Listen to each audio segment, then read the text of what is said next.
Hello friends, कक्षा षष्ठी विषय सामाजिक विज्ञान, दिनांक 18 अगस्त 2020,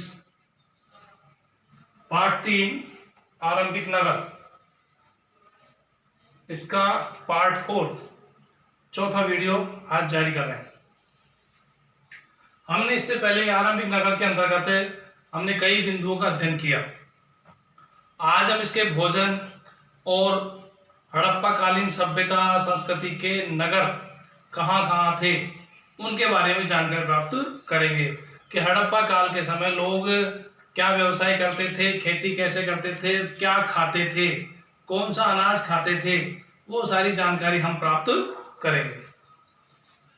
हमारा बिंदु है भोजन। हड़प्पा कालीन सभ्यता के समय उनका भोजन क्या था।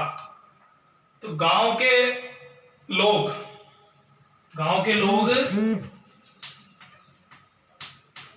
अनाज उगाते थे। गांव के लोग अनाज उगाते थे और जानवर पालते थे। यानी जो किसान थे वो उनका काम ये था खेती करना, अनाज जो अनाज होता है उसका उत्पादन करना, और जो खेती करता था वो पशुपालन भी करता था, क्योंकि पशुओं को चारा वगैरह उन्हें खेती से प्राप्त हो जाता था।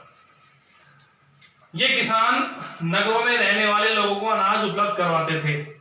जब अपना भरण पोषण हो जाए, खेती में अनाज पैदा हुआ तो ये अपना भरण पोषण करते पहले, और उसके बाद जो बचते वो सारा अनाज शहरों में रहने वाले लोगों को उपलब्ध करवाते, और शहरी लोग भी उसी अनाज का अपना भोजन करते। हड़प्पा के लोग क्या क्या खाते थे? हड़प्पा के लोग गेहूं, जौ, दालें, मटर, धान, तिल और सरसों उगाते थे। यानी इन सब की खेती होती थी, और इन सब की खेती होने के बाद यही सब इनका उपयोग करते थे। एक बार फिर सुने, हड़प्पा के लोग क्या खाते थे? गेहूं, जौ, दालें, मटर, धान, तिल, सरसों, इन सब का उत्पादन होता था, इन सब का वो भोजन करते थे। हल का प्रयोग करते थे। उस समय हल का प्रयोग होता था। बैलों को जोत लिया था, बैलों को दोनों तरफ हल के लगा करके और हल से जुताई करते थे। उस समय ट्रैक्टर वगैरह नहीं होते थे। हल का प्रयोग करते थे जमीन जोतने के लिए। इस क्षेत्र में बारिश कम होती थी। यानी आप जानते हो कि इस समय भी हमारा देश बरसात के ऊपर निर्भर है। जहां बरसात होती है वहां खेती अच्छी होती है, जहां बारिश नहीं होती वहां खेती अच्छी। तो उस समय वहां भी बारिश कम होती थी, इसलिए लोग सिंचाई के लिए लोगों ने नए तरीके अपनाए। जब बरसात कम होगी तो लोग पानी को इकट्ठा करते, और पानी को इकट्ठा करने के बाद नए नए तरीके सिंचाई करते, जिससे पानी ज्यादा व्यर्थ बर्बाद ना हो। उसके अलावा गांव के हड़प्पा के लोग पशुओं में कौन कौन से पशु पालते थे? उनमें गाय, भैंस, भेड़, बकरी, इन पशुओं का पालन करते थे। इनसे ही वो अपना पालन पोषण करते थे। इनसे दूध, दही, और पशु जब मर जाते थे उनसे खाल वगैरह, ये मांस वगैरह प्राप्त होता था। आसपास चरागाह होते थे जो पशुओं के चरने के काम आते थे।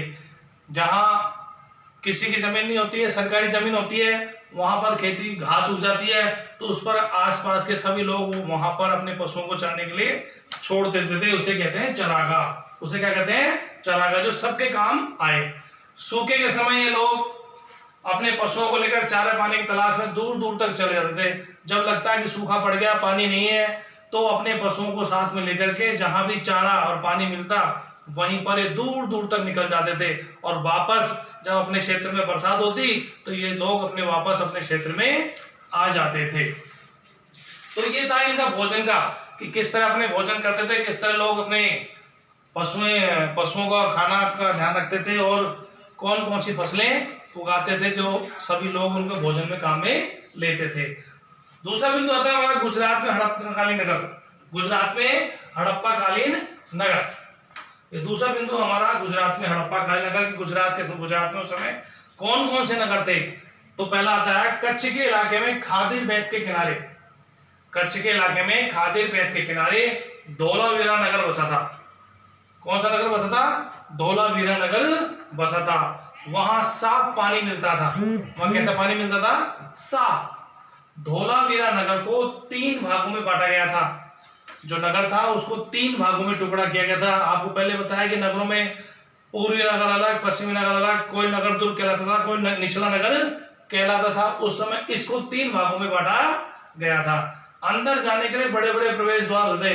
नगर के चारों तरफ 4 दीवारें होती थी और वहां प्रवेश के लिए बड़े बड़े प्रवेश द्वार होते थे, जिनमें सभी तरह के लोग और सभी तरह के पशु अंदर निकल जाए, जैसे हाथी भी उसमें से निकल सके, ऐसे बड़े बड़े प्रवेश द्वार होते थे। नगर में वहां एक खुला मैदान था जहां लोग अपना बड़ा कार्यक्रम करते थे।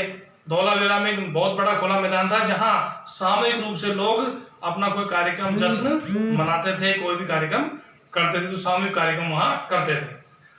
गुजरात की खंभाती खाड़ी में मिलने वाली साबरमती की एक नदी उपनदी के किनारे लोथल नगर बसा था। यानी गुजरात में जो खंभाती खाड़ी है वहां जो साबरमती नदी गिरती है उसकी एक नदी उपनदी के किनारे बसा है लोथल नगर। कौन सा नगर? लोथल नगर वहां बसा था, जहां कीमती पत्थर जैसा कच्चा माल आसानी से मिल जाता था। कीमती पत्थर, बहुमूल्य आभूषण, ये ऐसे कच्चे माल इस लोथल नगर में आसानी से मिल जाते थे। और वहां पर एक भंडार गृह भी हमें मिला, खुदाई में हमें वहां भंडार गृह मिला कि वहां अनाज वगैरह सब उस भंडार गृह में रखा जाता था।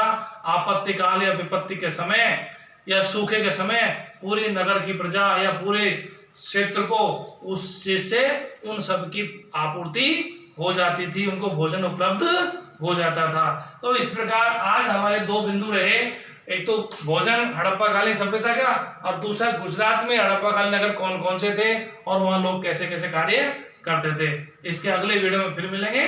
धन्यवाद।